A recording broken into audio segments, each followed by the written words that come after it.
യുവതീ പ്രവേശന നടപടി വേണോ വേണ്ടയോ എന്നുള്ളതല്ല സുപ്രീം കോടതിയുടെ ചോദ്യം. 7 ചോദ്യങ്ങൾക്കാണ് മറുപടി നൽകേണ്ടത്. ആ 7 ചോദ്യങ്ങളിൽ ഈ പറയുന്ന രീതിയിൽ സ്ത്രീകളുടെ പ്രവേശനം വേണോ വേണ്ടയോ എന്നുള്ള ചോദ്യമില്ല. അതുകൊണ്ട് അതിൻ്റെ മേലെ വെറുതെ ആവശ്യമില്ലാതെ ചർച്ച നടത്തേണ്ട കാര്യമില്ല. അത് കോടതിയുടെ ഭാഗമായിട്ട് ഭരണഘടനാപരമായിട്ടുള്ള പരിശോധനയാണ്. അതിപ്പോൾ എല്ലാ മതവിഭാഗങ്ങളുമായി ബന്ധപ്പെട്ടതാണ് ഈ പ്രശ്നം. ഏതെങ്കിലും ഒരു പ്രശ്നം മാത്രമല്ല, ശബരിമല പ്രശ്നം മാത്രമല്ല, ഭരണഘടനാപരമായ പ്രശ്നമാണ്. അതിൽ ഈ യുവതീ പ്രവേശനമോ അതുപോലുള്ള കാര്യങ്ങളോ അല്ല അതിൻ്റെ അകത്ത് ചർച്ച ചെയ്യുന്നത്.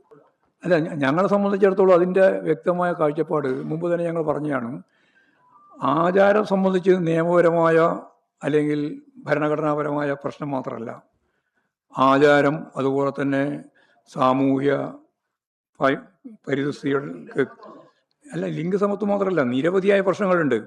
ആ പ്രശ്നങ്ങളൊക്കെ പരിഹരിക്കുന്നതിന് ആവശ്യമായ രീതിയിലുള്ള പരിശോധിക്കാനാവുക ഗവൺമെൻറ്റിനോ ഹൈക്കോടതിക്കോ കോടതിക്കോ അല്ല, മറിച്ച് അതുമായി ബന്ധപ്പെട്ടുള്ള വളരെ ഫലപ്രദമായിട്ട് അറിവുള്ള ആളുകൾ, അത് ആചാരത്തിൻ്റെയോ ആവാം പരിഷ്കാരത്തിൻ്റെയോ ആവാം, അവരുമായി ചർച്ച നടത്തി ആവശ്യമായ നിലപാട് സ്വീകരിക്കണം എന്നുള്ളതാണ് പൊതുവെ ഞങ്ങൾ അന്നേ പറഞ്ഞത്. ആ നിലപാട് തന്നെയാണ് ഇപ്പോഴും ഞങ്ങൾ പറയുന്നത്.